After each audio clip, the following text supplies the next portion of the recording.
नमस्कार दोस्तों, banking quest की सीरीज एम्पावरिंग बैंक कस्टमर्स में आप सबका एक बार फिर स्वागत और वेलकम।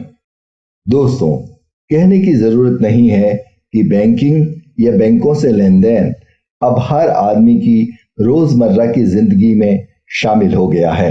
यह लेन देन कैसा भी हो सकता है, चाहे डिपॉजिट अकाउंट्स में हो, लोन अकाउंट्स में हो या क्रेडिट कार्ड या डेबिट कार्ड का हो। आपको तो पता ही होगा कि पिछले कुछ वर्षों में प्रधानमंत्री जनधन योजना के अंतर्गत करीब 42 करोड़ खाते खुल गए हैं। एक मोटे अनुमान के अनुसार 80% से ऊपर की हमारी आबादी बैंकिंग से जुड़ गई है।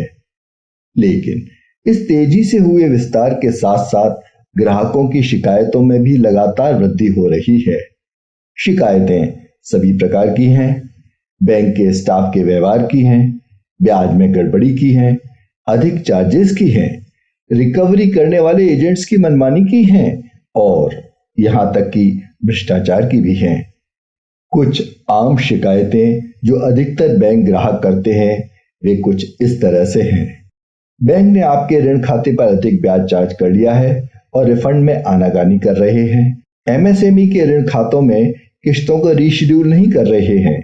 विशेषकर आजकल कोरोना काल में कटे फटे नोट बदलने को मना कर रहे हैं। क्रेडिट कार्ड या डेबिट कार्ड से फ्रॉडुलेंट ट्रांजैक्शन हो गए हैं, लेकिन बैंक में कोई सुनने वाला नहीं है। एटीएम से किसी ने मोटी धनराशि निकाल ली है, लेकिन शिकायत के बावजूद कोई ध्यान नहीं दे रहा है। बैंक के रिकवरी एजेंट्स आपको धमकाते हैं, किसी भी समय दिन या रात फोन पर धमकी देते हैं और इस तरह की कई शिकायतें हैं। ओम्बड्समैन के यहाँ शिकायत दर्ज कराने का क्या तरीका है? ओम्बड्समैन के यहाँ शिकायत दर्ज करने का तरीका बहुत ही सीधा और सरल है। बस यहाँ एक बात ध्यान देने योग्य है कि ओम्बड्समैन के उस ऑफिस में अपनी शिकायत भेजें जिसके अधिकार क्षेत्र में बैंक की वह शाखा आती है जिसके विरुद्ध आपको शिकायत है। क्रेडिट कार्ड के ऑपरेशंस प्राय सेंट्रलाइज्ड होते हैं, इसलिए ऐसे केसेस में कार्डधारी का बिलिंग एड्रेस जिस ओम्बड्समैन के अधिकार क्षेत्र में हो वहां शिकायत भेजनी चाहिए। आप अपनी शिकायत डाक या कोरियर से एक सादे कागज पर लिखकर भेज सकते हैं, लेकिन पूर्ण विवरण के साथ और आप क्या रिलीफ चाहते हैं, साथ ही अपना पूरा संपर्क विवरण भी अवश्य लिखें। शिकायत संबंधित ओम्बड्समैन को ऑनलाइन भी सबमिट की जा सकती है। आप अपनी शिकायत ईमेल के माध्यम से भी भेज सकते हैं। उदाहरण के लिए राजस्थान के ओम्बड्समैन का मेल आईडी हम यहाँ दिखा रहे हैं। हालांकि ओम्बड्समैन की वेबसाइट पर शिकायत के लिए एक प्रारूप दिया गया है, लेकिन उसका प्रयोग जरूरी नहीं है। कुछ महत्वपूर्ण प्रावधान। ओम्बड्समैन की स्कीम में यह प्रावधान है कि शिकायतकर्ता के प्राधिकृत प्रतिनिधि द्वारा भी शिकायत ओम्बड्समैन के यहाँ दर्ज की जा सकती है। साथ ही यह पूर्णतया मुफ्त या फ्री है। शिकायत दर्ज करने से लेकर उसके समाधान की प्रक्रिया के लिए ओम्बड्समैन किसी भी तरह की कोई फीस चार्ज नहीं करते हैं। बैंक द्वारा शिकायतकर्ता को अपनी किसी भूल या सेवाओं में कमी के लिए यदि कोई हर्जाना देना पड़ता है तो वो उस भूल या सेवाओं में कमी से हुई सीधी हानि की राशि या अधिकतम 20 लाख रुपए, इनमें से जो भी कम हो वो लागू होगा।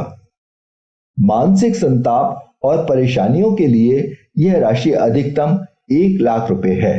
प्रार्थना पत्र में सब तरह का विवरण होना चाहिए, जैसे शिकायतकर्ता का नाम व अन्य विवरण, उस बैंक और उसकी शाखा या उस अधिकारी का नाम जिसके विरुद्ध शिकायत की जा रही है, मामले का विवरण, सभी तथ्यों के साथ साथ आवश्यक दस्तावेज यदि उपलब्ध हों, शिकायतकर्ता को हुई हानि का विवरण और क्या रिलीफ चाहिए गई है।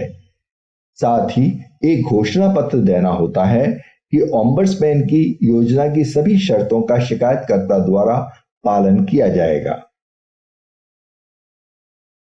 दोस्तों, आइए अब इस फ्लो चार्ट के माध्यम से एक बार पुनः शिकायत दर्ज करने से अपील तक की कार्य प्रणाली को समझने का प्रयास करते हैं।